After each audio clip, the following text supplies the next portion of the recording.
Hello everyone, welcome back to my channel. Today I'm going to be showing you how I made this converted this old top to my toddler's dress. So just watch. What I'm going to do is I cut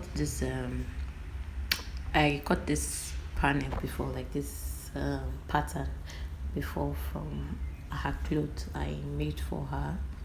So I just, after making it, I just loosed the clothes, and that's what I'm using. So if you have any clothes that fits perfectly, you understand, it's good enough to use. So I just placed it and cut it. So any clothes that fits perfectly is okay. If it's difficult, you just like losing everything. Maybe it's not so good anymore, but it's very clean. Just losing it, and so I just placed it on the fabric and traced it out. So that's it. After that,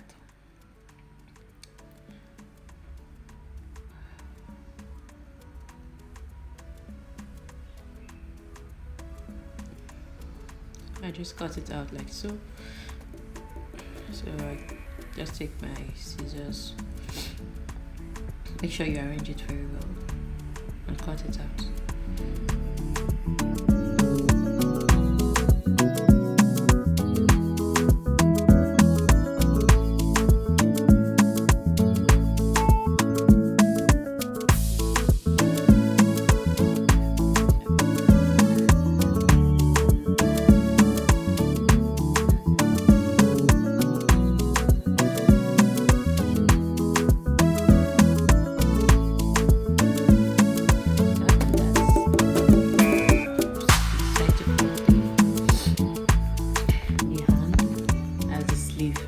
So I use the sleeve that I had. That's normal sleeve of the gown, of the top before. So I just really measured her length of her hand. I made it long sleeve. I measured the length of her hand, and I just traced it out. Any top you have, you can use the hand as well, and just add the length to it, and we're good to go. So I didn't cut out the edge because I wanted the edge to be at the edge of the normal top I'm sewing. That was why I started from the bottom. I didn't want to fold it again. So after that, I just cut out I measured the I'm going to cut out 6 inch. I just cut out 6 inch 2 piece for the neckline, to outline the neck. So after that, I'm going to cut out this. I'm going to use this for the bottom. I'm using it to design the bottom, so it's not just black or true, to give it a nice design. So all the patterns of the clothes, I just placed it and measured the length of one side of it, the front.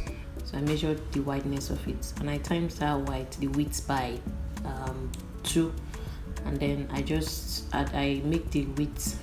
I times it by 2 and cut it out from the fabric. The length I used was 6 inch because I don't want I'm using it to make a flare, so I don't want the flare to be too long. So I just made 6 inch. So that's it. So now over to the sewing process. So first of all, I'm going to join those pieces. That part I cut out, I'll just section it. Take your time and sew it very well. Just join it together and sew it. That part is going to make the gown fit well, like be fitted. It's going to bring out the fitting. Not like you sew it straight, it won't stable well. But I just like to sew mine like this. I prefer it that way. It brings out that perfect fit of a gown. So I just section it and sew it like this all around. As you can see, I did the same thing as well to the front side. So after that, I just joined the shoulder. I'm going to join the shoulder of the gown.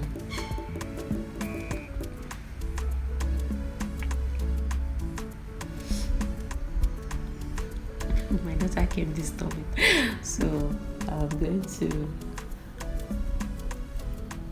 So after that, I'm going to be fixing the sleeve. I fixed the sleeve like so. and I just sewed it down from the length down to where the gown ends, like that. If you follow me, you understand what I'm saying. So if you didn't get it, you can repeat the video again. So after I was done for the both side, I just cut out the excess. There's some lappings that wasn't okay, cut it out, and then I'm going to be coupling all the those parts, like those pieces I cut. I'm going to couple everything together so that it would be very one long flare, understand?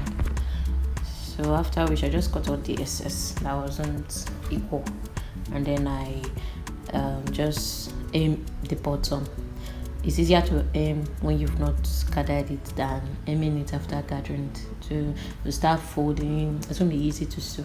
So I just sew that first, and then after that I use my needle and thread. I use my needle and thread to sew it like so. So I just sew it gradually. Just take your time.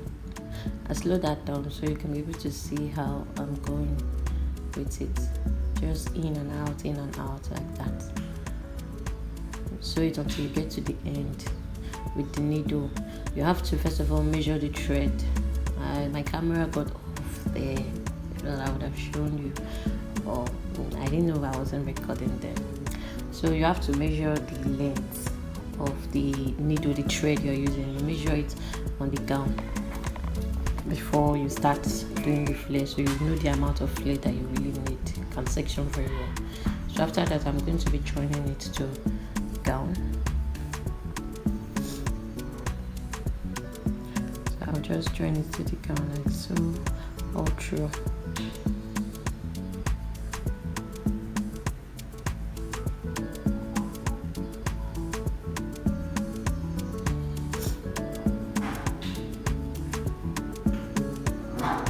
So that's after that was it. See the finished look. Just sew it round. Sew it round like so. So that was how I did it. See the gown's coming out already. So I'm just going to do the neck. I'm going to finish the neck. You know, we can't leave it like that. So we have to aim it so to look neat and nice. So I'm going to measure it, the length of the neck.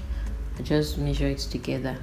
So from that length, you -2, whatever you get in the length of the neck, you -2 so that it can be stretchy to sit well. If not, it's going to be flapping, like it will just expand, will be falling. You won't get that nice tightness on the neck. It won't rest well. If you don't minus, if you use the exact size, it's going to be falling into, you won't really like how it's going to look. So whatever you get, you just -2. So I'm going to measure it on the fabric I cut out earlier and sew it at both ends. So after that, I'm going to turn the cloth inside out, as you can see, and I'll join it to the neck like so. I'll just join it to the neck. I stretch it out. The back, I just joined the both side. I joined. The back was straight. I didn't really stretch it that much. So where it ended is just like the, how do I explain it now? The last part, like the length has to be normal. You just do the length to the end, the other end normal. It's from the front side. The one that is left in the front, you have to now stretch because that front needs to, you know, join together to have that nice look. It has to be very elastic. So that's the front side you're going to really stretch. And so as you can see, this is our finished look. See you. So please don't forget to like my video, subscribe,